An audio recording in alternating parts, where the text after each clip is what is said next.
Hi, in this video I want to share with you how to write a beautiful poem. You might say to me, but Mark, poetry's not my medium, it's not my genre. Well, yeah, that might be true, but all of us as writers should aspire to writing great prose, and great or beautiful prose is usually achieved by first of all learning how to write poetry.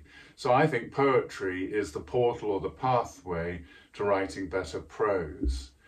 Just a word of introduction. If you like these videos about writing and storytelling skills, please hit the subscribe and like buttons. It takes a lot of work to put on one of these video coaching sessions, and if you want to encourage us to keep going, then please do hit those buttons.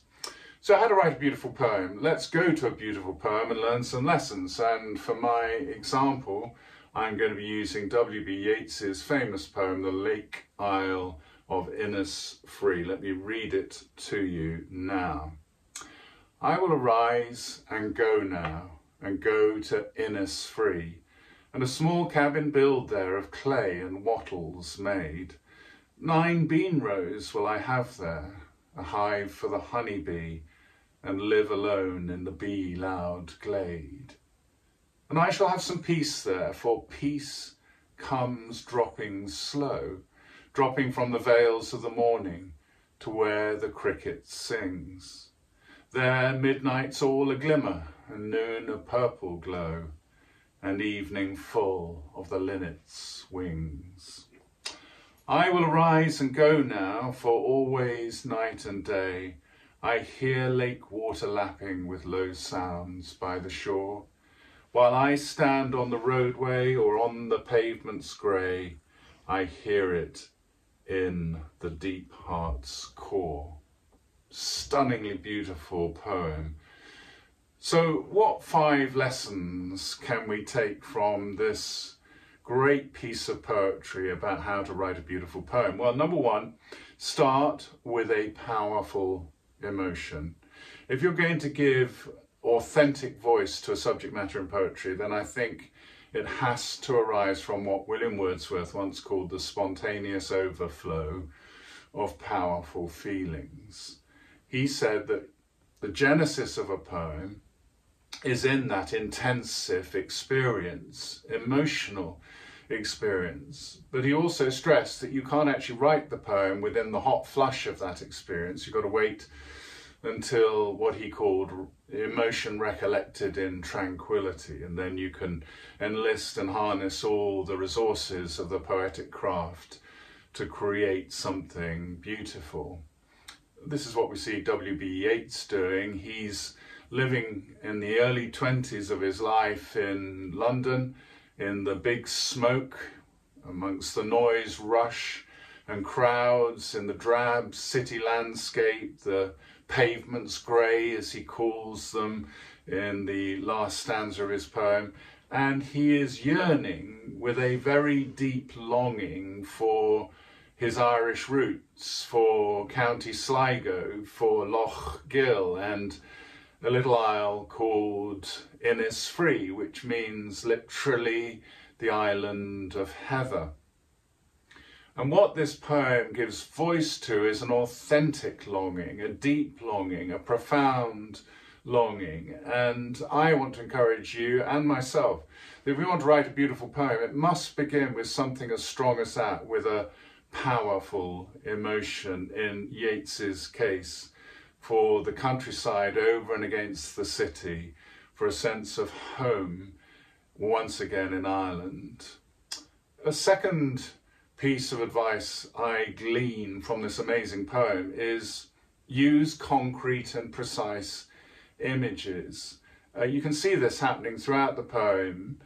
Yeats re-evokes that powerful emotion of longing through very specific images. He talks about bees, he talks about beans, he talks about honey, he talks about linnets, which is a species of finch, and so on and so forth. He appeals to all 5 senses, seeing, hearing, tasting, touching and smelling.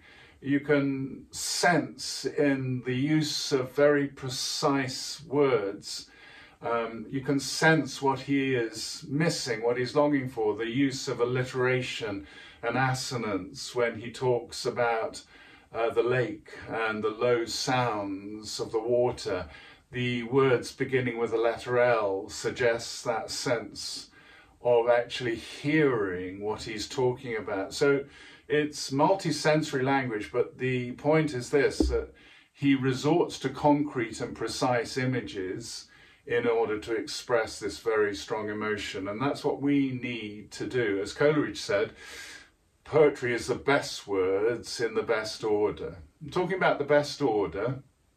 That brings me to the third tip that I learned from Yeats's great poem, and that is find a rhythm that suits the subject. Now, as poets, we can choose either to write in free verse, which is non-metrical, or in metrical verse. And what's interesting about W.B. Yeats here is that it's almost a kind of mixture of the two, because there is a metrical rhythm to this poem about Innisfree, but he also breaks some rules and at times almost is reaching for free verse. If you want to know what free verse looks like, then read the poetry of Walt Whitman, Leaves of Grass and so on. He was really one of the pioneers of free non-metrical verse. So what kind of rhythm do we find here in Yeats's poem? It's quite complicated, so bear with me for a moment, but the first 3 lines of each of the 3 stanzas comprises about approximately 13 syllables. That's going to be significant, we'll come back to that.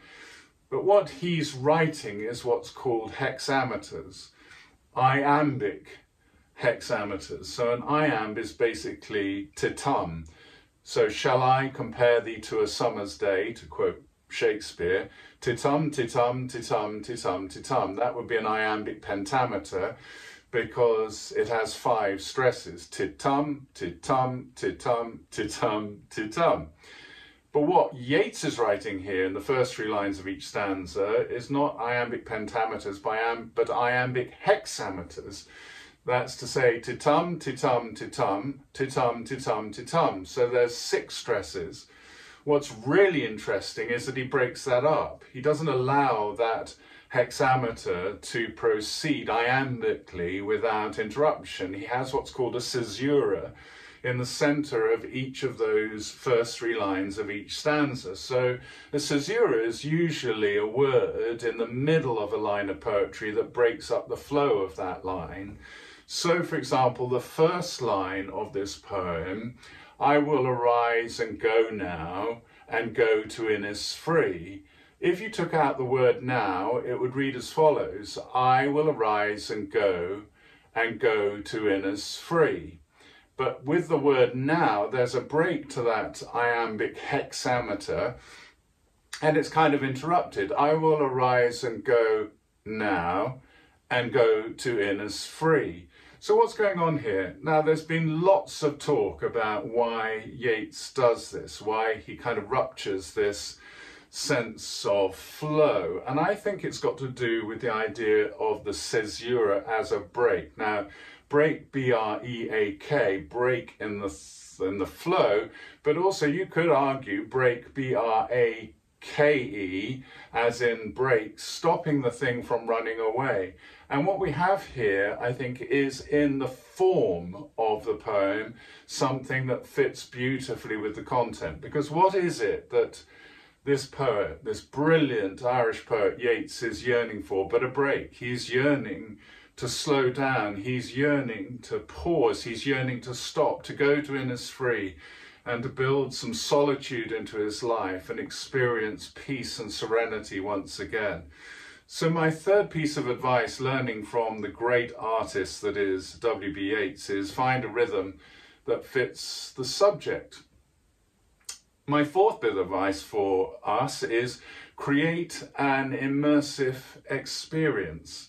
Create an immersive experience. Here I'd like to enlist some biblical anthropology. What do I mean by that? I mean the way the Bible looks at how human beings are composed. According to biblical views of human beings, we are made of three parts. We're made of the body, which in Greek, the Greek of the New Testament is soma, from which we get psychosomatic. We are also composed of the mind, psyche, in Greek, psyche, from which we get psychology. And we are also composed of spirit, pneuma, in the New Testament Greek language. That's pneuma. So we are effectively body, mind, and spirit, sometimes translated body, soul, and spirit. And it's interesting to me that a holistic view of human beings embraces all three of those things, body, mind, and spirit. And so does W.B. Yeats. He divides up his poem into three sections. In the first, the emphasis is very much on the physical, on the body. He wants to go to Innisfree. It's going to take physical action, which is why he repeats the word go. I will arise and go now, and go to Innisfree. He's got to do something physical. When he gets there, he wants to build a cabin made of clay and wattle. He's going to plant 9 rows of bees. He's going to construct a beehive and live off the honey of that, and so on and so forth. It's very physical. It's to do with the body. The second stanza is very much to do with his mental state, that he needs this space. He needs this solitary place on the Isle of Innisfree because he wants peace to drop slowly from the veils of the morning, from the heavens, to descend to where the crickets sing. In other words, to a place that he knows, a space of serenity that he has discovered, a thin place between heaven and earth where he feels most at peace. That's the mind finding its rest.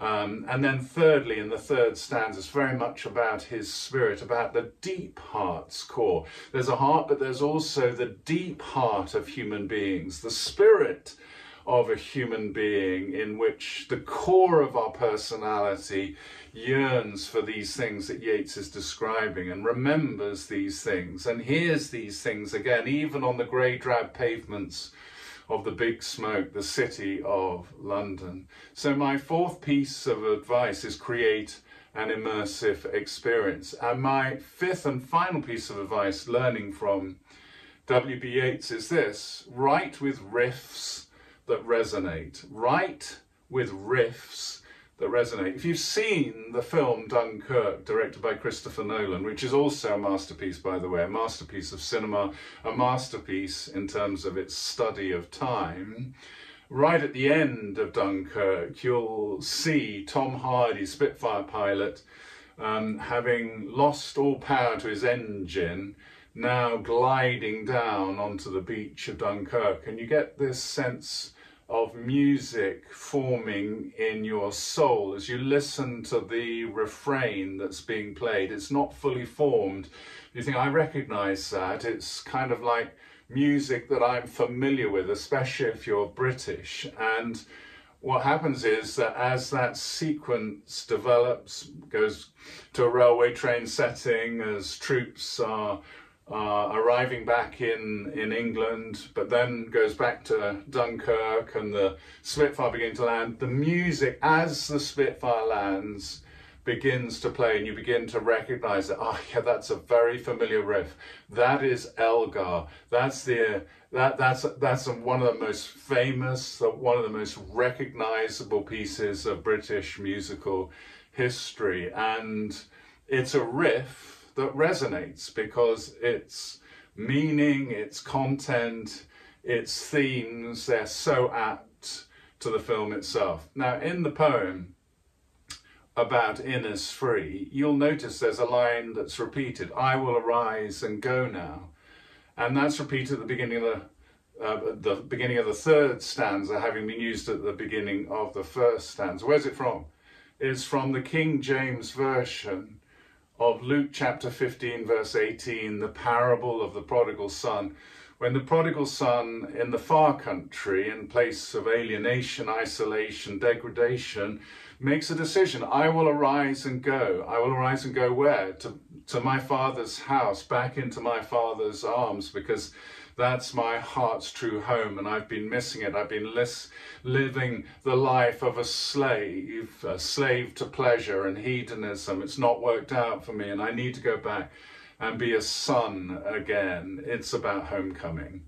And I think that that's a riff that resonates. It's a beautiful use of a line that in Yeats's day would have been familiar to many, many thousands, if not millions of readers, because in those days, obviously, people were still very much integrated with church life and listening regularly to the scriptures, which of course are the foundation of Western literature.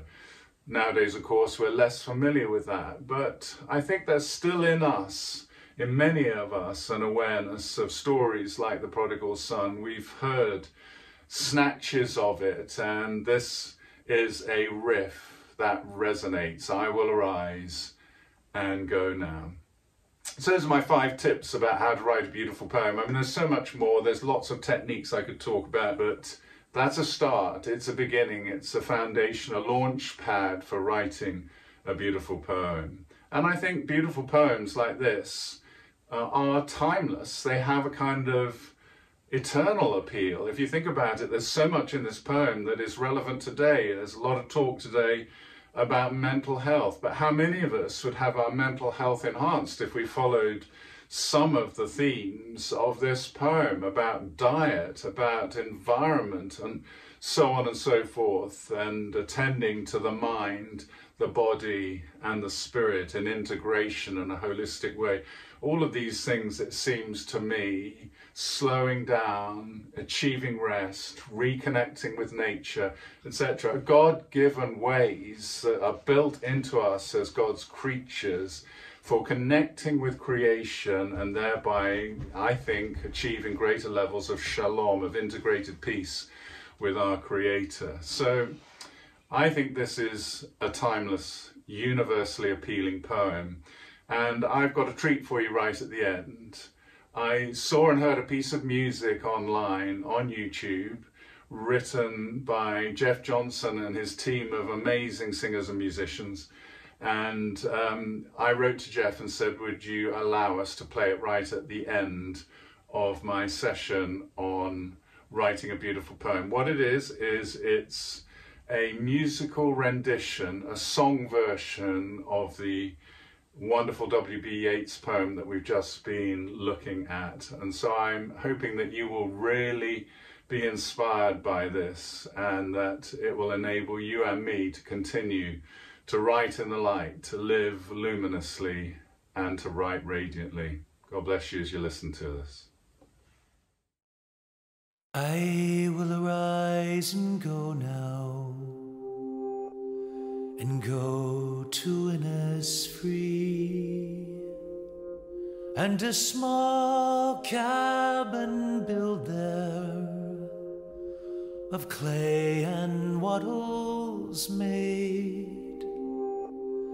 9 bean rows will I have there, a hive for the honey bee, and live alone in the bee-loud glade.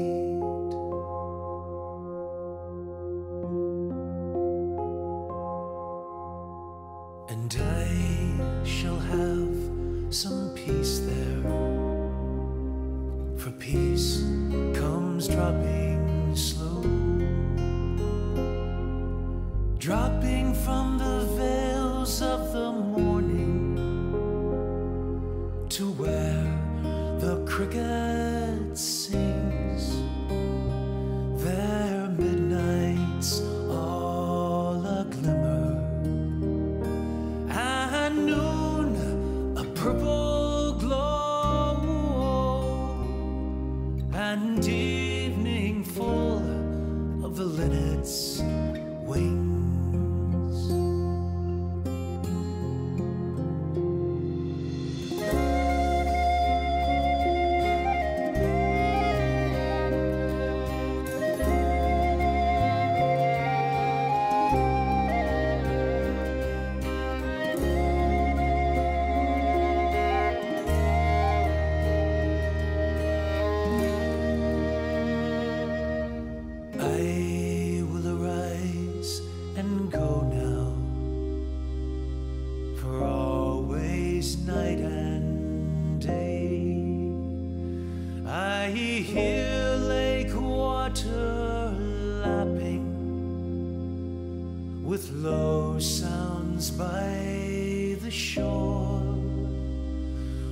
while I stand on the roadway or on the pavement's gray, I hear it in the deep